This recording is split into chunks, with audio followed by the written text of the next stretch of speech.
Gusti, kula nyuwun pitedah lan pitulung margining mulya ing sakmangke lan ing benjang.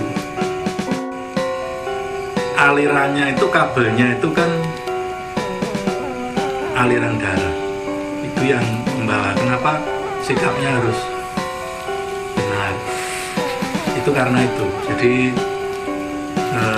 bioelektronnya itu biar lancar, makanya kan.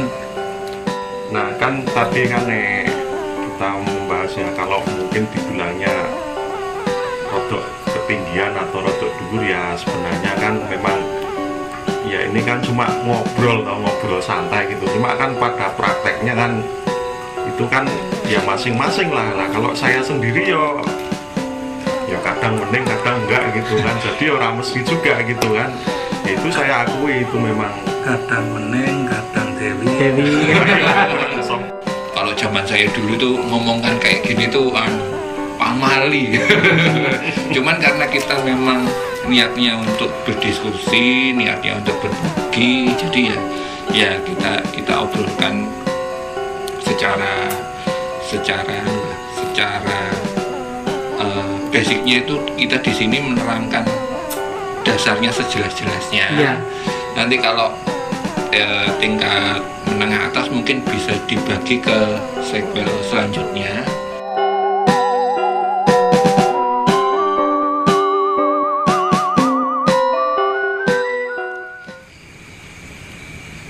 Selamat datang di Cupu Channel Jendela Dunia.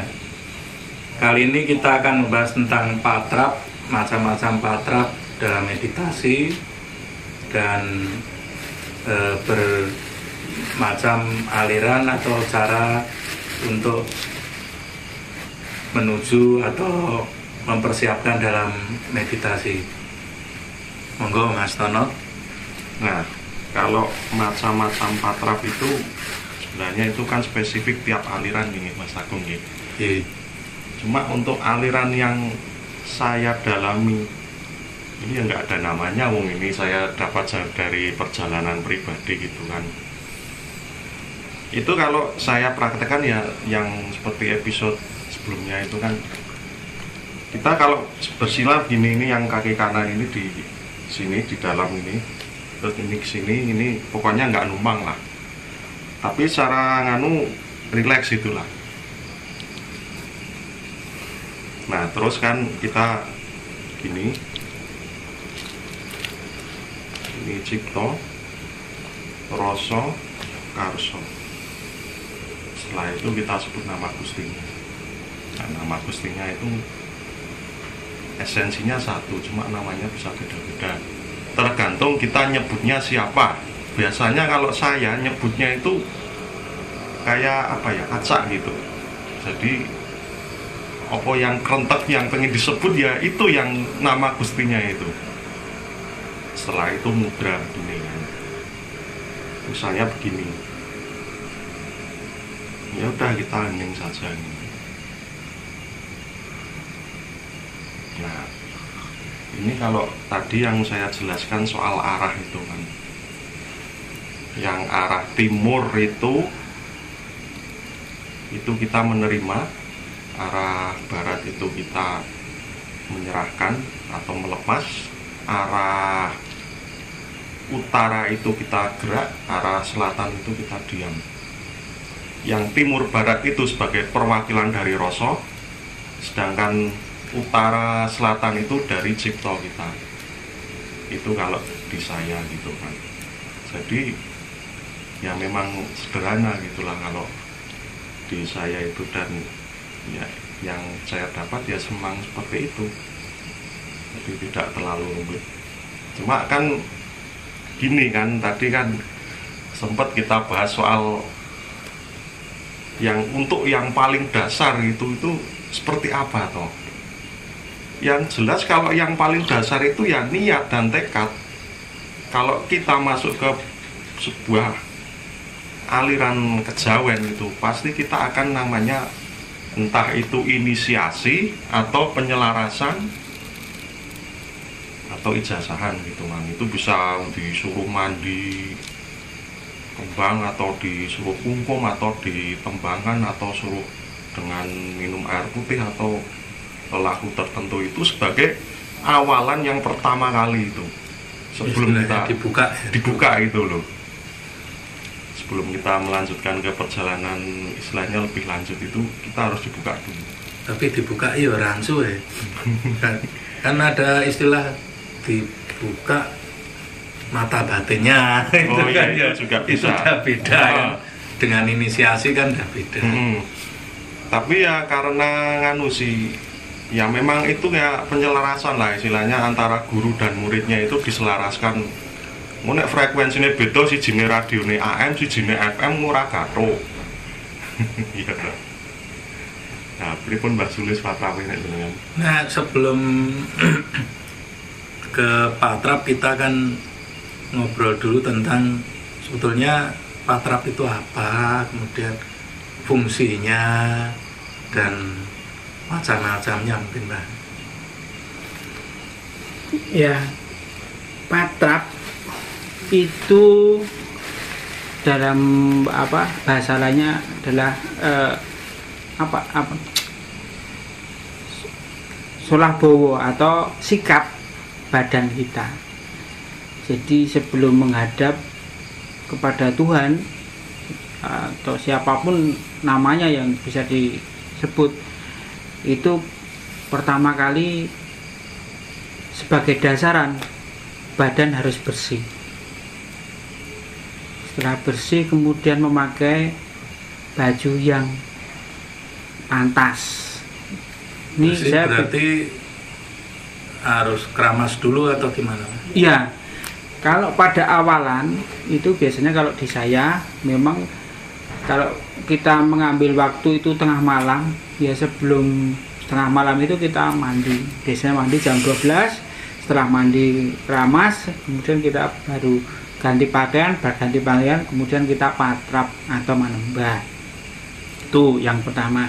Itu untuk mendasari kita untuk bukan syarat utama sebenarnya, cuman membiasakan diri untuk bersikap bersih dan siap untuk menghadap, itu pertama kali. Terus baru kita memulai patrap yang kedua, yaitu setelah proses itu kita keduanya itu adalah menambah pada Tuhan menurut ajaran dan keyakinan masing-masing.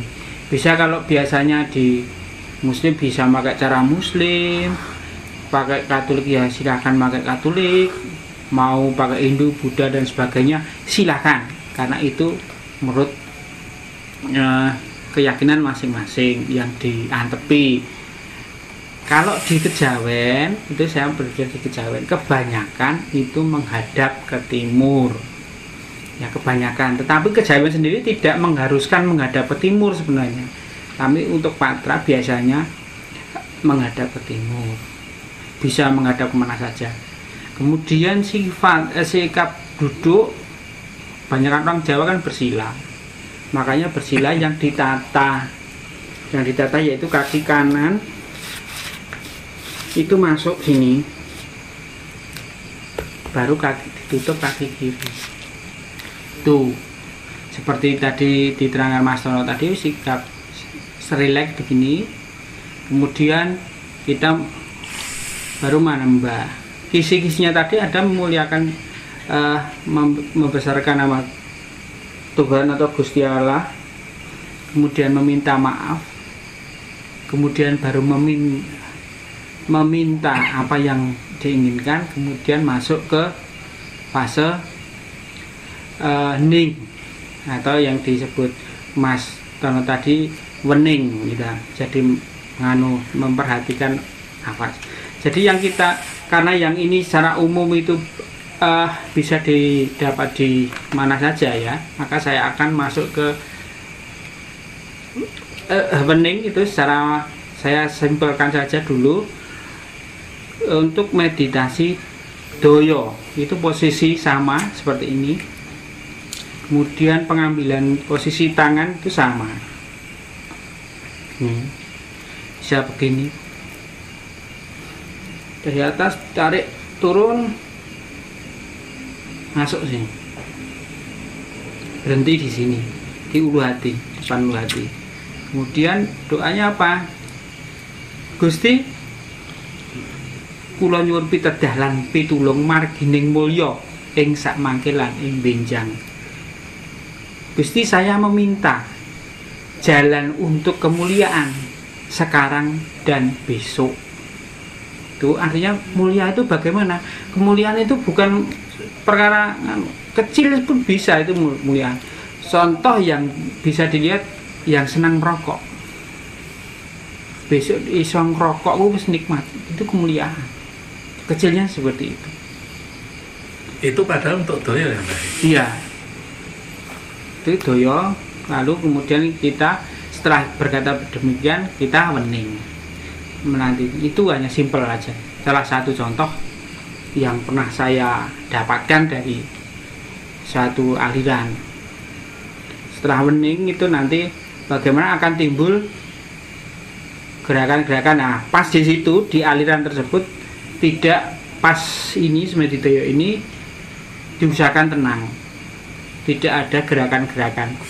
Nah, gerakan nanti itu akan timbul di Semedi Pasrah. Kelanjutan dari ini. Setelah nanti dia beberapa saat sampai mendapat dawuh atau ilham atau apalah, itu kita sudahi, kemudian semedi beralih ke semedi pasrah. Posisinya bagaimana? Tidur.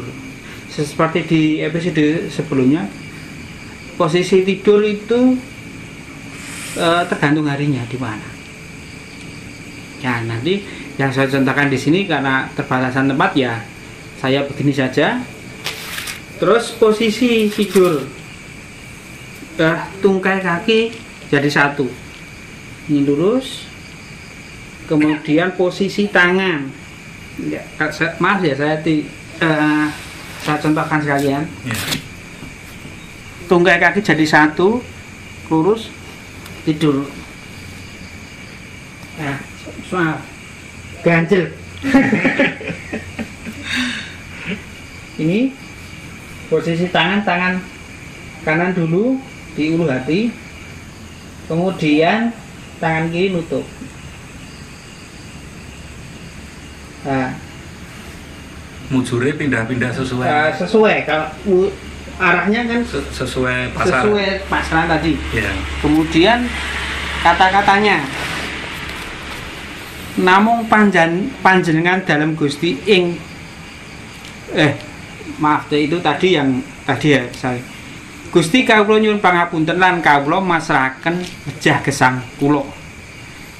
Tuhan, saya meminta maaf dan saya memasrahkan hidup dan mati saya. Terus wening sampai dirasa cukup lah, di situ akan timbul gerakan tersebut biasanya berpengaruh pada kesehatan kita. Makanya ada di aliran lain menyebutnya itu meditasi untuk terapi. Ya, terapi. Ada juga demikian. Gerakan sendiri atau gimana itu? Ya, itu bergerak sendiri. Nanti bisa ini tahu-tahu gini bergerak, tahu-tahu miring atau tahu-tahu di kakinya bisa nendang sendiri. Itu proses. Makanya itu terapi. Contohnya umpamanya saya kaki sakit pinggang, bisa nanti saya diringkan begini, diringkan kiri kanan, kemudian kakinya bisa nendang untuk menarik otot ini. Tetapi di luar kehendak pribadi ya, itu akan bergerak sendiri otomatis. Nah, untuk lamanya bisa macam-macam, tergantung sananya yang mau nerapi itu. Kalau sudah selesai dan berhenti,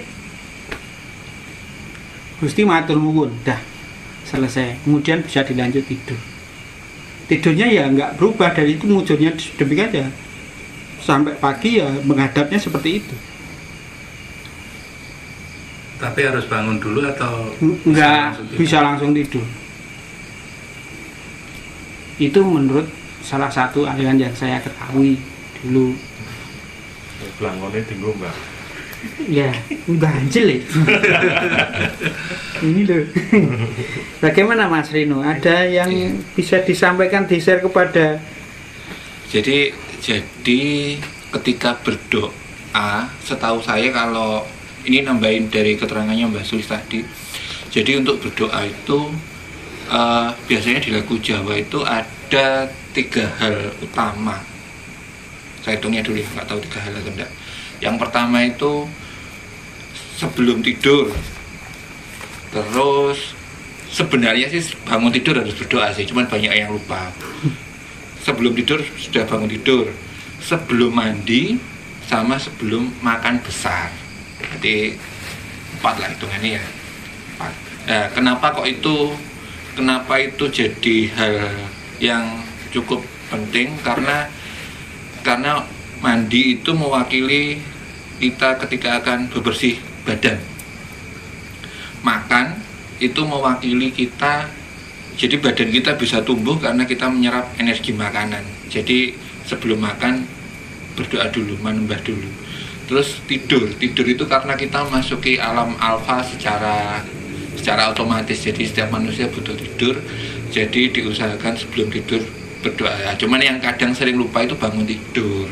Bangun tidur itu sering lupa, saya juga sering lupa gitu. Jadi manusiawi. Iya, wah telat ya, langsung gitu. Untung iso tangi. Iya. Itu. Terus kemudian untuk patrap mungkin agak berbeda dikit dari teman-teman. Jadi yang kalau saya dulu diajari yang penting rileks dulu. Jadi yang diutamakan bukan di kaki tapi di punggung. Jadi punggung itu utamanya harus tegak lurus. Karena ini biar tidak bungkuk, jadi langsung dari atas ke bawah ke bumi. Nah, kemudian duduknya yang rileks. Yang rileks itu artinya kadang setiap orang punya kebiasaan sendiri-sendiri. Karena kalau yang dulu saya pernah ikut belajar itu lebih diutamakan punggung daripada kaki, maka kakinya pokoknya rileks, bersila, terserah silanya modelnya kayak apa, tapi yang penting punggungnya lurus. Soalnya sebab utamanya memang punggungnya dilurus itu. Setelah punggungnya lurus, kalau manembah umumnya itu ketika menyebut kayak saudara, luhur dan segala macamnya itu si jempol ini ke ulu hati. Tapi ketika kita ngomong menyebut nama Tuhan itu si jempol ini ke ajna, ke sini begini. Biasanya urutannya begini dulu, terus begini, terus kemudian begini. Nah, kemudian kalau sudah begini, sudah selesai diucapkan, jadi urutannya kan mengucapkan nama-nama sedulur dulu yang tunggal lahir, terus kemudian bapak ibu leluhur yang kita ingat, kemudian guru-guru kita kalau ada, baik yang terlihat ataupun yang tidak terlihat, terus kemudian guru, nyebut nama guru, bis nama guru, guru ya bis guru, terus leluhur mulia itu orang-orang mulia zaman dahulu yang kita anggap leluhur kita. Nah, sudah gitu nyebut nama Gusti, terus kembali lagi ke sini sebentar mengucapkan terima kasih. Kemudian meditasinya tergantung mau apa. Kalau mau tetap istilahnya manembah, itu biasanya jari-jari ini direkatkan semua, terus ibu jari nempel di sini gini. Ini kalau mau istilahnya tetap manembah, aslinya tetap manembah itu tetap minta maaf dan segala macamnya biasanya begini. Kalau untuk menghimpun energi itu begini, karena jari simbol dari api, jari telunjuk, jadi menghimpun energinya begini. Kalau untuk istilahnya ingin mendapatkan gambaran, entah itu masa depan, entah itu apa, biasanya begini, numpang begini. begini. Nah, itu dilakukan setelah patrap utama, dan variasinya sih masih banyak lagi sih. Cuman itu tergantung dari tingkatan dan keinginannya untuk apa. Cuman biasanya yang utama itu kalau yang untuk menghimpun energi begini, yang untuk istilahnya mendapatkan gambaran untuk kedepannya begini, yang untuk tetap istilahnya mohon maaf begini. Nah, kemudian setelah dirasa cukup, mengaturkan terima kasih lagi. Terima kasihnya bukan di sini tapi di sini. Kemudian turun, terus tarik napas panjang, relax. Nah, itu biasanya begitu sih. Kalau yang saya tahu ya, melengkapi informasi aja. Gitu. Nah, Mas Agung pripun nih? Ya, itu menarik ya tadi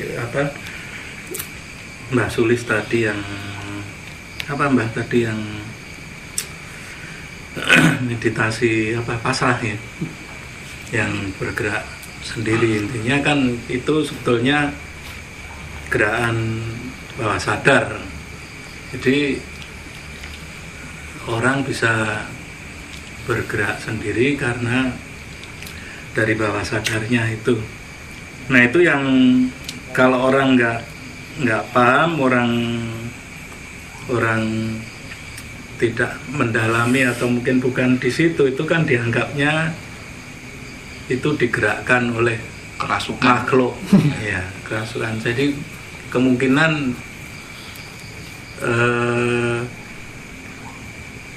energi yang sama itu mungkin yang ada di kesenian seperti kuda lumping, seperti itu mungkin karena prosesnya dia pakai doa dan pakai menyan atau pakai wangian sehingga dianggap itu kerasukan. Sebetulnya kan itu gerakan dari diri sendiri, sebetulnya itu gerakan ya istilahnya gerakan dari bawah sadarnya. Sebetulnya patrap atau manembah itu kan menuju ning, itu kan intinya adalah yang pertama kan kita masuk ke dalam diri sendiri. Jadi ya istilahnya kan nutup Baba Nowo Songo itu tadi. Kenapa ditutup? Supaya kita bisa lebih masuk ke dalam diri kita sendiri. Jadi mungkin bisa dengan cara sedekap ini sebagai simbol menutup Baba Nowo Songo. Jadi kita menghilangkan atau menutup pengaruh-pengaruh dulu dari luar sehingga kita bisa masuk ning menuju ke diri sendiri. Atau bisa juga dengan duduk rileks begini. Kemudian intinya adalah menyatukan pikiran, fokus atau menenangkan diri, karena kan untuk menuju ning itu kan harus menep, dan pikiran kita bukan di pikiran sadar tapi menuju ke bawah sadar. Kalau bawah sadar berarti kan kita masuk ke diri sendiri, ya itu nutup Baba Nowo Songo itu tadi. Jadi kalau menurut saya sih seperti itu. Monggo nek. Iya, memang kaya ragam. Ya, ragam macam-macam. Nah, kalau di saya itu kan karena saya itu tadi patrapnya Cipto Rasa Karso, ya tentunya sebagai latihannya kan ini ketiga hal ini harus kita olah, kita latih gitu kan. Kalau Cipto itu kan itu istilahnya memusatkan pikiran, itu bukan berarti terus konsentrasi pada satu titik dengan rodok ngeden atau rodok ngoyo, itu enggak juga. Atau berusaha mengosongkan pikiran juga kayaknya enggak seperti itu. Cuma kalau nganu yang menurut saya yang efektif itu kalau istilahnya itu meditasi anapanasati atau mengamati keluarnya masuk nafas itu kita amati secara rileks itu kan ya, sampai kita tidak terasa nafasnya itu keluar masuknya hidung udara di hidung itu nggak terasa karena kita amati gitu. Terus yang kedua soal ngolah gitu kan, ngolah rasa itu. Nah itu yang seperti tadi dengan bilang itu kita merasakan yang ada di dalam diri kita itu termasuk emosi dan lain sebagainya. Itu kita rasakan sampai juga permukaan kulit ini kita juga rasakan gitu, ada perubahan hawa apa gitu. Ya kita cuma merasakan secara netral gitu. Nah itu. Terus yang ketiga soal ngolah karso atau melatih karso itu. Nah ini yang butuh laku khusus ya kalau saya ya. Kalau saya dulu itu jalan kaki ya lumayan sih itu, kalau dari Kalasan sampai ke Parangkusumo itu ya lumayan capek itu kan, walaupun pulangnya ya ngebis ya. Itu salah satu untuk melatih karso itu kan. Jadi ibaratnya kita didhawuhi we mlaku ning kene ya awak ya dilakoni, mbuh apa wae ketemu ning kono pokoke kudu dilakoni. Nah itu yang untuk mengolah karso itu seperti itu. Jadi memang kalau patrap itu ya gabungan dari ketiganya itu kan. Dan juga ini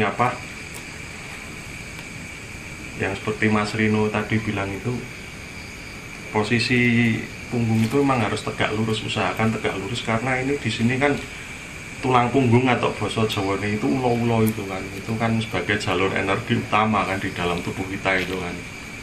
Itu memang harus lancar itu. Dan cara melatihnya ya harus berlatih dengan duduk tegak lurus begini, biar energinya lancar dari atas ke bawah maupun dari bawah ke atas gitu. Nah gitu kalau saya. Mas Rino nambahin dikit tentang patrap. Jadi ada beberapa itu yang memejamkan mata, ada yang mata sedikit terbuka tapi melihat ujung hidung. Nah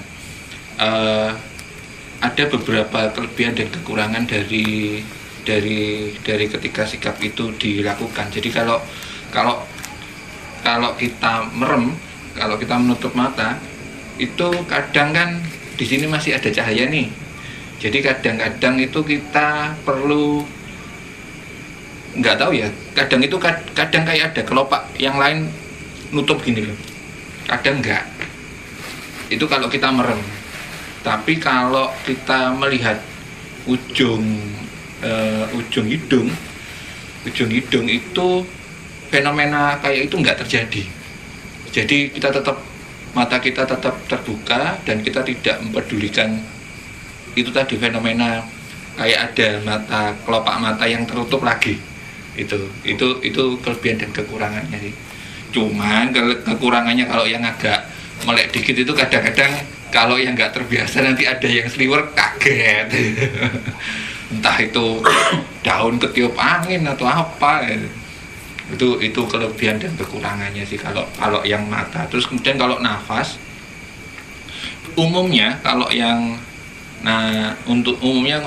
untuk patrap berdoa menggunakan nafas bayi tidur. Jadi biasanya bayi tidur itu menggunakan nafas, ya secara gambarannya gini, nafas yang paling biasa digunakan manusia. Jadi tidak usah dipaksakan harus pakai perut, dada dan segala macamnya itu. Tapi yang umumnya ketika tidur aja, itu biasanya yang saya tahu kalau manembah menggunakan napas itu. Nah, napas-napas yang lain itu biasanya digunakan untuk kepentingan yang lain, untuk menghimpun energi atau untuk kebutuhan supra dan segala macam, itu baru pakai napas yang dalam tanda kutip sedikit aneh-aneh gitu napasnya. Itu yang saya tahu untuk nambahi referensi. Monggo Mas Lis. Ya, kita istilahnya sharing ya kan, sharing dan saling melengkapi. Jadi kalau tadi posisi duduk harus posisi punggung harus lurus, memang itu menjadi catatan-catatan yang diperhatikan. Saya akan menambahi masalah anapanasati atau napas tadi ya. Ada yang tadi Mas Ino manteng pucuk grono atau pucuk hidung. Itu banyak diterangkan dalam pewayangan biasanya manteng pucuk grono. Pucuk harga muka yaitu hidung. Nah, nanti pada suatu saat kalau ini sudah tenang, nafasnya tarik nafas dan keluar nafas itu tenang, bukan diatur ya, cuman tenang, iramanya itu teratur dengan sendirinya. Dengan sendirinya, bukan diatur. Ya. Jadi disadari itu, kemudian nanti mungkin kelopak mata ini akan tertutup sendiri. Itu ya biarkan saja tertutup sendiri ya sudah, nggak apa-apa. Yang penting itu sudah terpenuhi. Kemudian ada yang tambahan lagi masalah untuk menambah konsentrasi ya. Itu lidah itu madal atau apa ya istilah, menempel di langit-langit atas, kemudian baru ditutup. Itu biasanya untuk nambah konsentrasinya. Diusahakan jangan sampai ngelek itu atau apa ya, bisa tersedak. Bisa nanti bisa tersedak kali. Itu kemudian memang diusahakan untuk tenang, diamati sampai semeleh, sampai tenang. Nanti akan perlahan-lahan akan menutup apa-apa ya. Istilahnya kok gimana, kalau menutup kan ketutup gini, tapi kesadaran bawah sadar itu akan mulai membuka sedikit demi sedikit, seperti kita membuka suatu lembaran-lembaran buku itu dari depan ke belakang terus ke kanan. Itu perlahan-lahan, dan itu prosesnya bukan hanya satu malam, tentu akan berlanjut. Kalau itu secara rutin dilakukan setiap hari, kemudian pada jam yang sama, itu lebih membantu. Bukan berarti harus, tapi itu lebih membantu untuk pengkondisian dari meditasi atau semedi kita. Begitu Mas Agung. Ya, kalau sebenarnya kan kenapa sikap tubuh, kemudian nafas, itu kan sebetulnya kenapa sikap tubuh harus benar dan tegak, itu karena hubungannya dengan aliran darah. Ya. Aliran darah itu ya namanya olah rasa, itu kan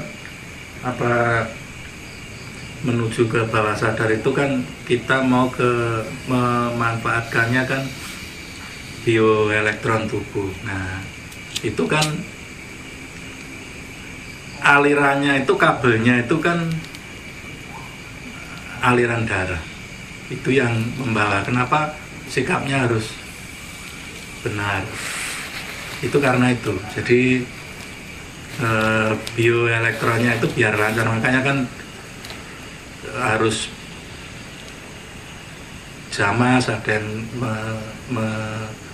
mengharuskan jamas dulu, bersih dulu supaya seger, itu ya biar kondisi badannya enak. Karena kalau enggak ya mau semedi gatelen gini ya, itu jadi akan mengganggu konsentrasi. Dan nafas pun gitu. Tapi sebetulnya fokusnya bukan itu, karena itu sarana untuk mencapai situasi ning itu tadi. Jadi kadang nafas nggak ya, nafas itu akan ya kalau dibilang dengan sendirinya. Nah, kalau dibilang penting juga penting, enggak ya enggak. Masalahnya kan jangan terpaku di situ, karena itu hanya sarana, karena nanti napas itu bisa hilang. Ada yang biasa meditasi itu dia tuh nggak bernapas, malah napasnya hilang.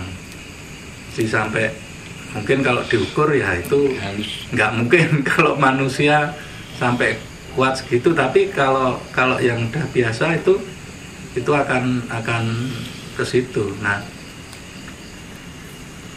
dari olah rasa itu kan ada kita dari diri sendiri dan alam tadi, alam semesta kan. Itu makanya kan untuk kalau tadi Mbah Tono bilang cipta rasa karsa itu dari diri kita sendiri.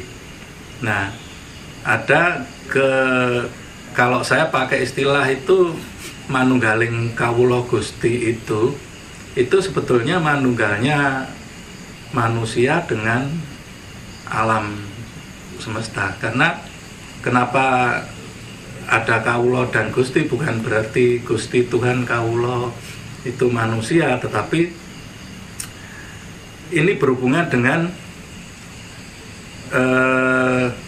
apa yang di Jawa dibilang wiseso winiseso, saling sifat alam itu saling kuasa menguasai. Jadi ya kalau dalam proses tersebut terjadinya proses itu kuasa menguasai, yang tadi disebut Mbah Sulis tadi bergerak sendiri, itu proses resonansi atau penyelarasan.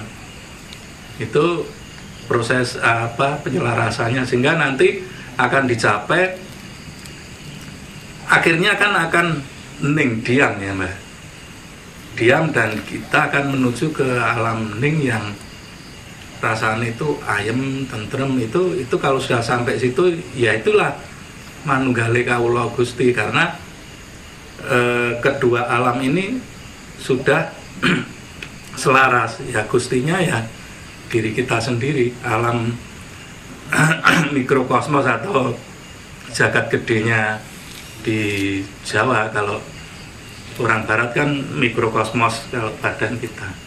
Ya arahnya ke situ, Mbak.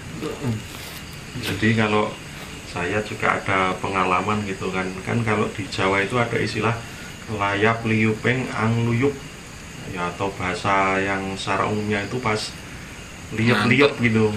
Jadi menjelang tidur gitu loh. Jadi kan posisi wening itu menjelang tidur, saat antara terjaga dan tertidur gitu. Itu angluyup gitu. Mak liup gitu kan, biasanya mak jegluk gitu. Wah, kaget gitu kan. Nah, itu saya pernah gitu kan. Yo iki mau cerita, jadi tiba-tiba saya melihat sosok simbah-simbah, ya bukan simbah sih, lelaki itu agak tinggi kurus, dia yang istilahnya mbah-mbah yang jogo kali gitu kan. Ya entah siapa beliau itu, dia bilang, "Le, kowe ngerti ra? Ketemune antarane rasa karo cipta ini nang ndi, Le?" Saya jawab, "Wah, ngertos, Mbah." Terus dia jawab, "Ketemune kuwi ning nggone nafas." Kuwi ya, Le, wis ngono wae. Ya udah, habis itu maklap itu hilangan. Terus saya, wah, ternyata nafas ini penting ya. Iya. Jadi kan itu ya entah itu ngapa, cuma kan intinya pesannya itu memang seperti itu gitu kan. Dan ada juga salah satu teknik yang kalau yang tadi kita bicarakan itu kan mengamati nafas secara netral, atau yang istilah kerennya itu anapanasati.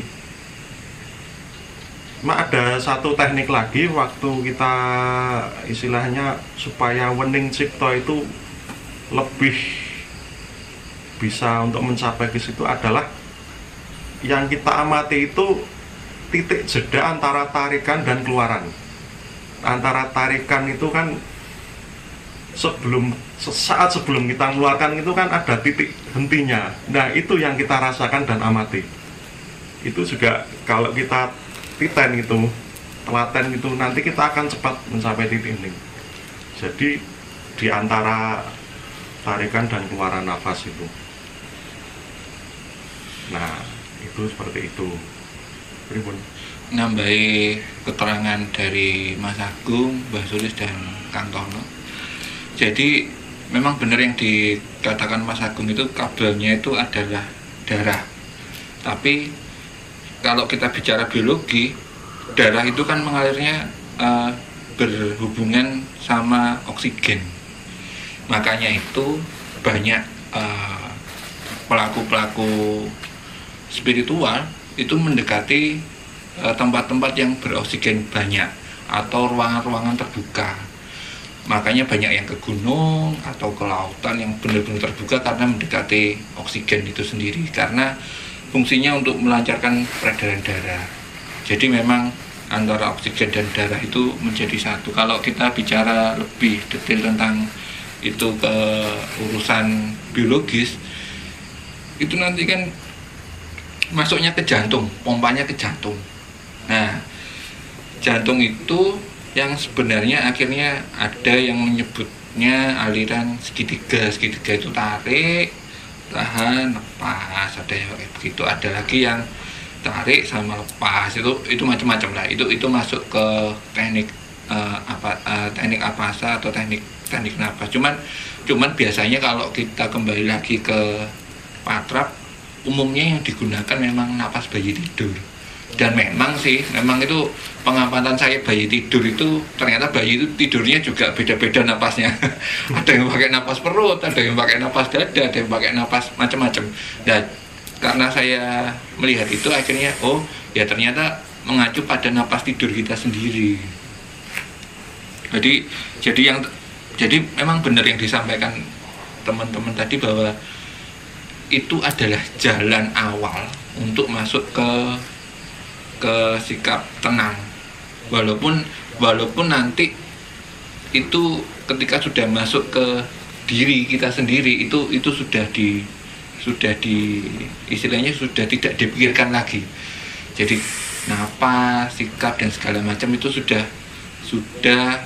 tidak dipikirkan lagi. Tapi biasanya kalau sudah masuk ke situ levelnya sudah naik dari tingkat dasar. Kalau tingkat dasar itu masih latihan duduk, latihan napas yang benar, terus kemudian sikap yang benar, itu istilahnya dipolakan dulu supaya apa toh? Supaya tidak ada masalah di tulang belakang kita sebenarnya. Jadi kalau kelamaan duduk kan nanti gini jadinya bongkok.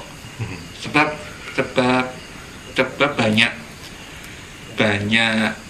orang ulah spiritual yang tidak melakukan hal itu, akhirnya dia mengalami bentuk badan yang bungkuk, sangkuk dan segala macam itu kadang-kadang karena dia tidak memperhatikan awalnya yang baik untuk sikap duduk. Malah kayak Sumar. Ya tanpa sebut nama lah maksudnya. Kadang itu banyak yang gitulah, aliran-aliran gitu kan, kadang tidak memperhatikan sikap duduknya, akhirnya nanti tulangnya, jadi hubungannya nanti kan, jadi ketika menembah atau bermeditasi itu nanti kan hubungannya kita menampung energi alam sekitar. Nah kadang itu tanpa terasa itu tulang-tulang kita itu bergerak dan akhirnya membentuk pola tubuh yang kadang-kadang jadi sangkuk dan apa dalam aliran-aliran tertentu itu kadang-kadang sampai ada yang kayak gini, ada yang sampai gini, itu karena kadang dia tidak membiasakan pola badan yang benar. Umumnya yang saya tahu sih gitu.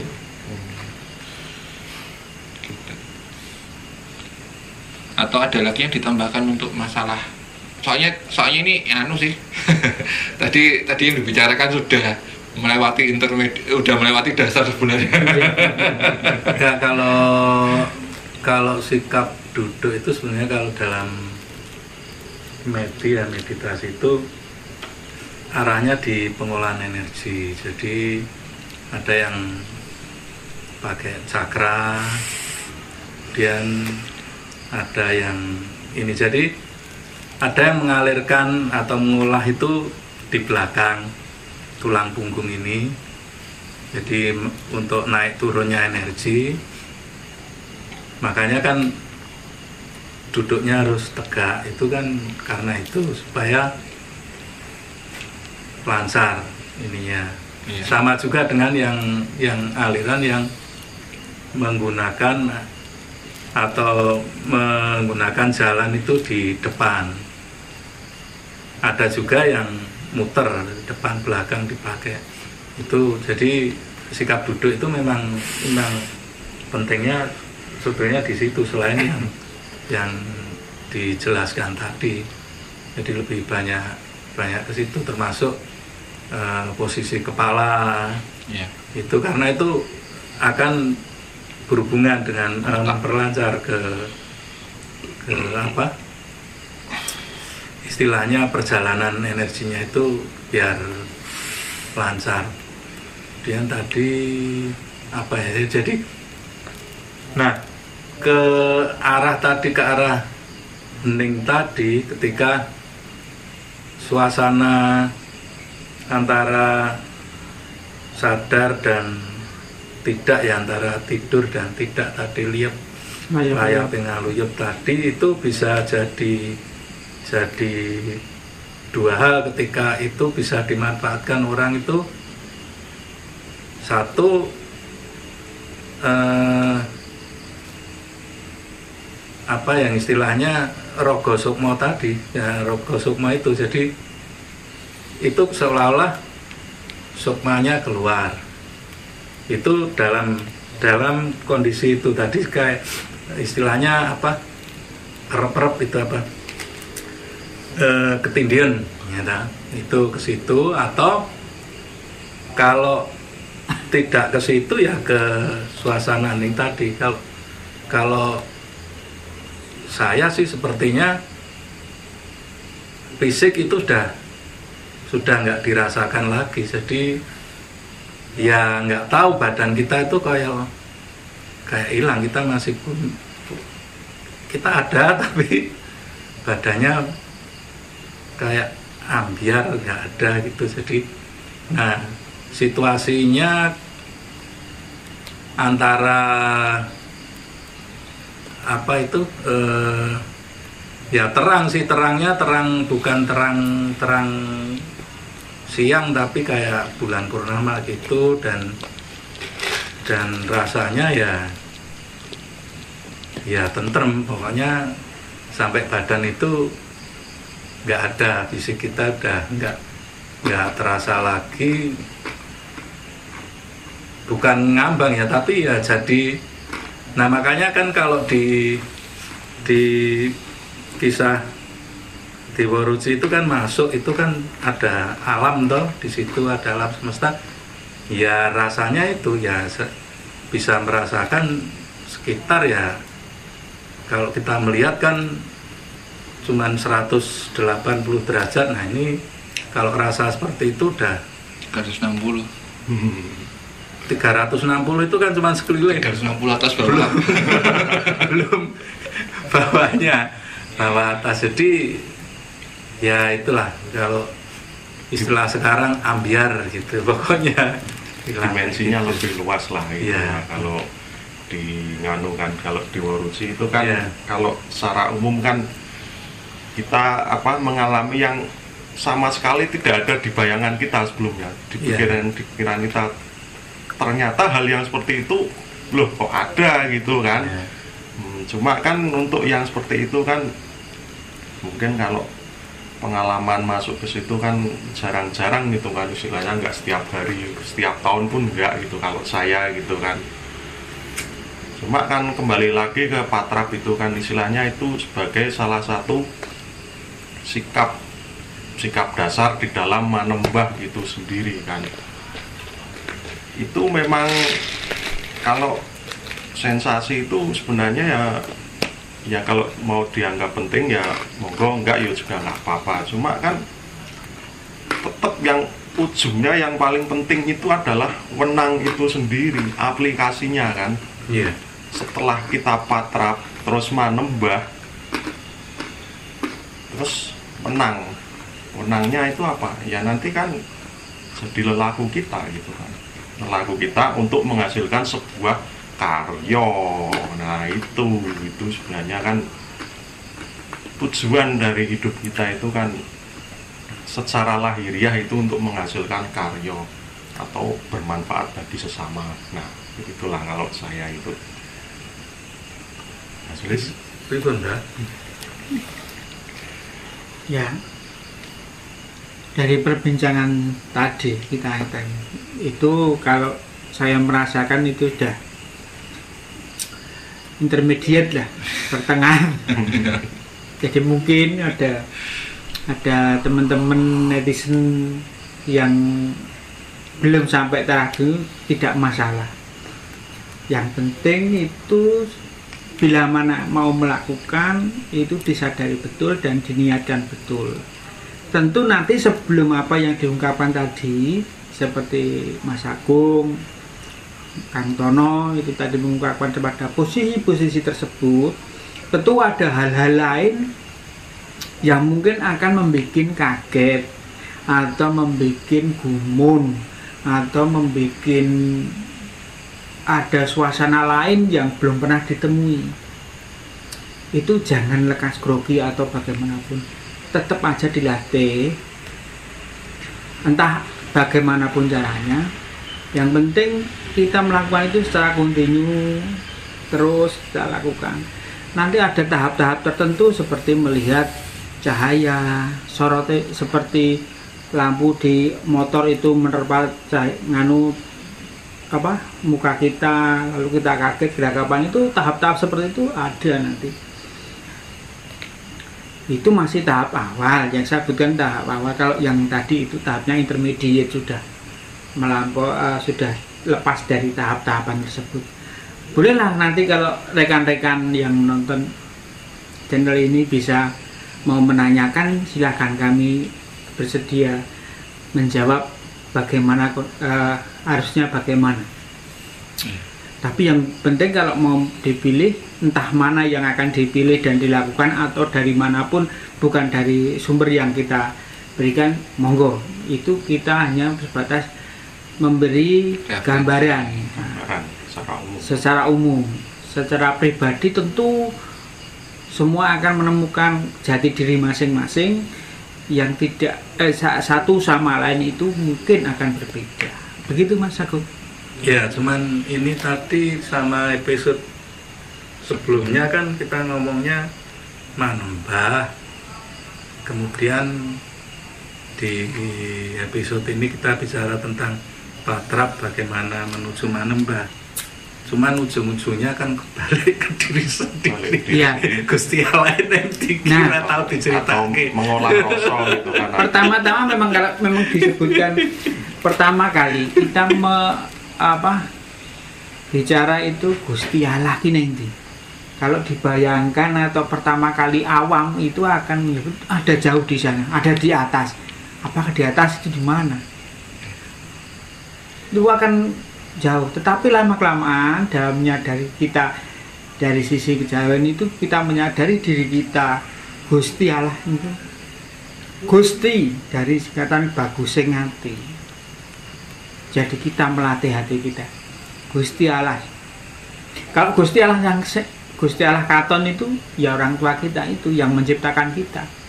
Tetapi Gusti Allah yang perwakilan dari Tuhan yang mencipta kita itu ada di mana? Letaknya ya di diri kita. Maka kita melakukan proses meditasi itu yang cenderungnya itu atas medi itu ya cenderungnya mengarah ke diri kita. Ya memang ini diri kita yang kita olah, kita sadari kehadiran Tuhan itu di diri kita, bukan di mana-mana.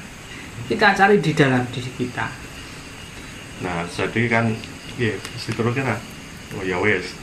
Nah, kan tadi kan kita membahas ya kalau mungkin dibilangnya rodok ketinggian atau rodok dhuwur ya sebenarnya kan memang ya ini kan cuma ngobrol santai gitu. Cuma kan pada prakteknya kan itu kan ya masing-masing lah. Kalau saya sendiri ya kadang mending kadang enggak gitu kan. Jadi orang mesti juga gitu kan. Ya itu saya akui itu memang kadang wening, kadang dewi. Sopo Hapsari. jadi gini sih, maksudnya ini pemikiran saya. maksudnya entah ini benar atau tidak, tapi untuk sementara ini yang saya tahu, jadi sebenarnya gini, untuk tingkat dasar itu biasanya menyadari kalau Tuhan itu di luar dirinya, makanya biasanya laku patrapnya itu pakai sungkem, pakai sembah di arah tertentu. Kemudian ketika dia sudah menyadari getaran-getaran halus yang di dalam dirinya, dia baru sadar, oh ternyata di sini toh. Nah, untuk mengetahui ternyata di sini toh itu biasanya sudah tingkat menengah, untuk menengah dan itu. Jadi ya memang kalau kita mau ngomongkan tingkat menengah ke atas, nanti dikira lompat, nanti dikira bingung. Jadi ya walaupun ini tadi sebenarnya banyak hal yang sebenarnya kalau zaman saya dulu tuh ngomongkan kayak gini tuh pamali. Cuman karena kita memang niatnya untuk berdiskusi, niatnya untuk berbagi, jadi ya kita obrolkan secara basicnya itu kita di sini menerangkan dasarnya sejelas-jelasnya. Ya. Nanti kalau tingkat menengah atas mungkin bisa dibagi ke sequel selanjutnya untuk yang menengah atau gimana lebihnya nanti. Sebab itu nanti hubungannya banyak itu nanti. Soalnya gini, benar yang dikatakan Mbah Sulis tadi, seperti kayak ketika kita merasakan diri kita sendiri masuk ke alam bawah sadar kita sendiri, ada yang mengistilahkan buku, ada yang mengistilahkan bawang, jadi dikupas satu persatu gitu sampai akhirnya habis, ketemu tengahnya apa itu. Nah, itu istilahnya, cuma istilah saja. Istilahnya ya ada imajinasi. Ya, penggambarannya jelas. Jadi ya memang kalau kita istilahnya kita bahas apa saja yang ditemukan di meditasi, banyak sih, maksudnya tahapannya banyak dan kadang setiap orang berbeda-beda. Tapi secara garis besar memang ada kemiripan. Ya, betul. Terutama yang disampaikan oleh Mas Agung tadi itu, saya yakin itu kalau saya menggolongkan sudah di intermediate. Alamnya sudah, kalau saya menggambarkan itu alam yang sudah ganti alam kesadaran alam kesadaran nih. Kalau kita baratkan di sini itu kesadaran badani ya, itu sudah sadar rohani.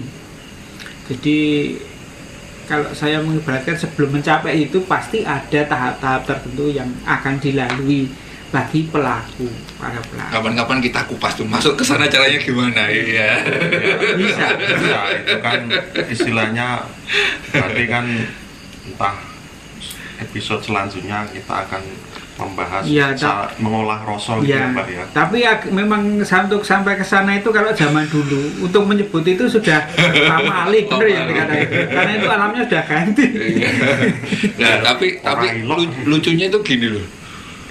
Mas Agung disiplinnya A, Mbak Sulis sebelah B, Kang Tono sebelah C, saya sebelah D. Nanti kalau masuk ke sana sama. Itu uniknya. Ya, ini ya balik ke Manembah dan Patrap tadi. Jadi sebetulnya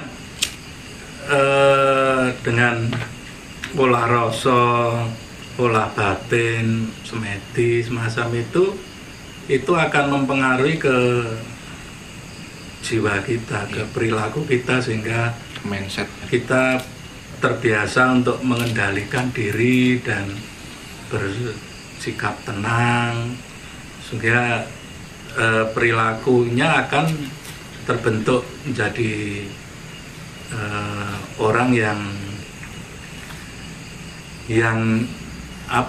tenang tadi. Jadi sebagai Satrio Pinandito kita tetap keseharian itu kan tetap kaprawiran ya, untuk bekerja, untuk hidup itu kan butuh skill, butuh kaprawiran kan. Tetapi kita juga harus berpikiran sebagai pandito, kita harus pinandito itu dengan mental, dengan kejiwaan yang tenang. Ya kalau kata orang tua kan tidak kagetan, tidak gumunan, dan punya rasa welas, rasa asih pada sesama.